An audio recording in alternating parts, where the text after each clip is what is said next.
बिहार के गोपालगंज में रामदीन नाम का एक गरीब मजदूर रहता था। परिवार में उसकी पत्नी मंगला और बेटी निशा थी।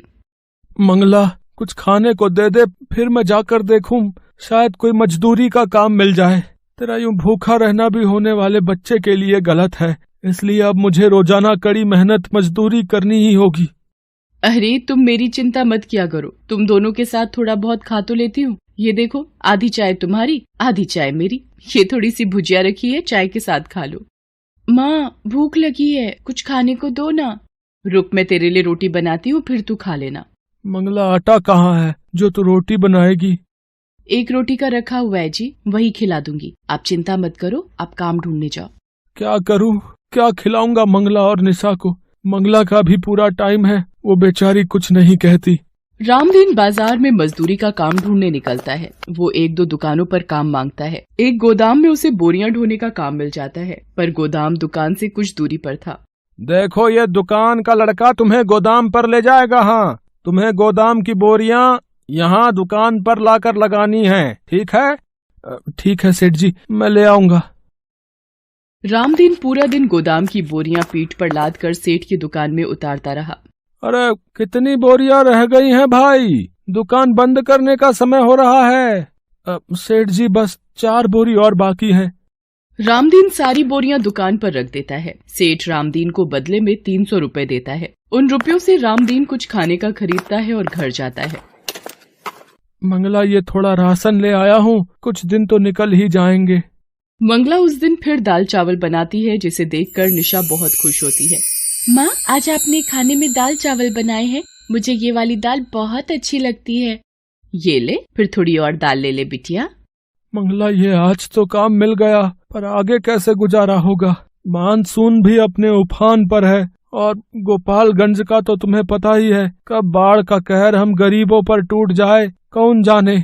मुझे तो तुम्हारी चिंता हो रही है, तुम्हारी डिलीवरी का वक्त निकट आ रहा है, बस गोपालगंज में सब कुछ ठीक रहे। रामदीन इसी चिंता में था कि मॉनसून आ गया है, कोई काम नहीं मिला तो घर कैसे चलेगा।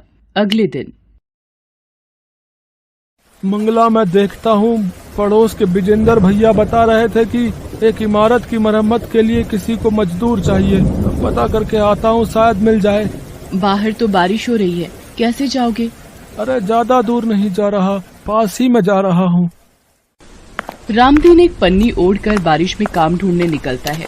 अचानक बारिश बहुत तेज होने लगती है। वो एक चाय की छोटी दुकान के नीचे खड़ा होकर बारिश रुकने का इंतजार करने लगता है। चाय की दुकान पर कुछ ग्राहक भी बारिश रुकने का इंतजार कर रहे थे। चाय वाले की दुकान पर एक रेडियो चल रहा था, जिस पर गोपालगंज की खबरें आ रही थी। बता दें कि गोपालगंज जिले में लगातार हो रही बारिश और नेपाल से पानी डिस्चार्ज किए जाने से गंडक नदी का पानी तेजी से गांव में प्रवेश कर रहा है। मांझावा सदर प्रखंड के कई गांव में बाढ़ का पानी घुस चुका है। लोग बाढ़ के पानी से त्राहिमाम कर रहे हैं। हे भगवान, ये क्या हो गया? बाढ़ का पानी तेजी से गांव में आ रहा है, मुझे घर जाना होगा। अरे ये पानी का बहाव तो बढ़ता ही जा रहा है। रामदीन खबर को सुनकर घबरा जाता है और तेजी से घर की ओर भागता है। रामदीन के घर में पानी भर चुका होता है। आसपास के लोग जल्दी जल्दी घरों को खाली करके भाग रहे होते हैं।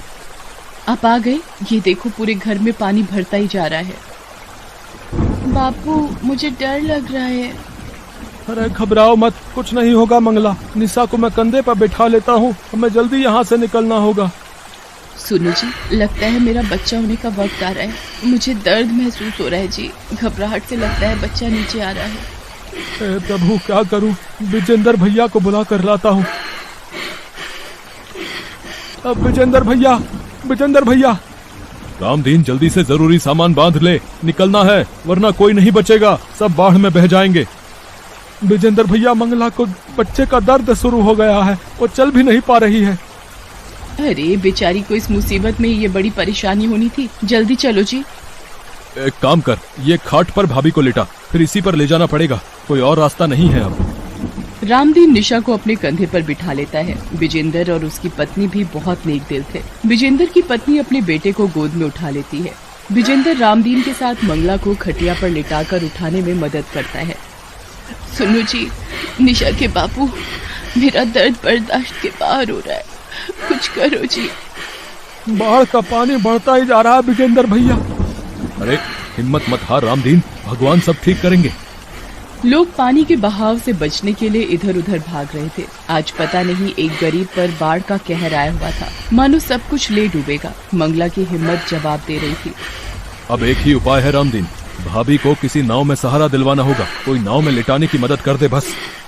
अरे भैया भैया भैया, मेरी बीवी पे बच्चा होने वाला है, अपनी नाव में जगह दे दो भैया। भाई हम खुद 5 लोग हैं, हमारी नाव इतना वजन नहीं संभाल पाएगी भाई। रामदीन बहुत लोगों के आगे गिड़गिड़ाता है। मंगला की तबीयत बिगड़ने लगती है। मंगला हिम्मत रख। विजेंद्र भैया, मेरी मंगला को कुछ हो गया तो मैं। हिम्मत मत हारो भैया, वो सामने शायद बचाव कर्मी नाव लेकर खड़े हैं। जल्दी से उन लोगों को मदद दो, शायद वो लेडी प्रेग्नेंट है, जल्दी। रेस्क्यू टीम जल्दी से रामदीन के पास पहुंचती है और नाव में मंगला को लिटाया जाता है। मुश्किल के वक्त मजबूरी में मंगला नाव में ही एक बेटे को जन्म देती है। सब लोगों की मदद से मंगला की जान बच जाती है। कुछ देर बाद सुरक्षा कर्मी मंगला और उसके बच्चे के साथ सभी को एक सुरक्षित जगह पर पहुंचा देते हैं। आपका बहुत बहुत शुक्रिया साहब, आज आपने हमारी मदद की। ये हमारा फर्ज था जो हमने निभाया, इसमें धन्यवाद की कोई बात नहीं। रामदीन विजेंद्र और उसकी पत्नी को भी धन्यवाद करता है। विजेंद्र भैया, भाभी जी, आज आप दोनों ने भी हमारी बहुत सहायता की है। अरे भाई कहता है, फिर ये धन्यवाद किस लिए? आजा, भाई के गले लग जा। आज एक बेटे का भी बाप बन गया है तू। मेरा छोटा भैया आया है बापू। हाँ बिटिया, ये देख तेरा छोटा भाई आया। मंगला, अब तुम ठीक हो ना? जी मैं ठीक हूँ, पर अब हम कहाँ रहेंगे? सब कुछ इस बाढ़ में तबाह हो गया। ये बाढ़ की परेशानी मंगला गोपालगंज के साथ साथ हर आसपास के गांव में हर मानसून में होती है, पर हिम्मत रख, सब कुछ ठीक हो जाएगा। गरीब पर बाढ़ का कहर जब आता है अपने साथ बहुत कुछ ले जाता है, पर कहते हैं ना, जब कभी कोई संकट आता है तो भगवान किसी न किसी रूप में अवश्य आ जाते हैं। जैसे ये बचाव कर्मी आए। इस बुरे समय में सबने एक दूसरे की सहायता की और कुछ समय बाद फिर से जिंदगी ने अपनी नई सुबह देख ली।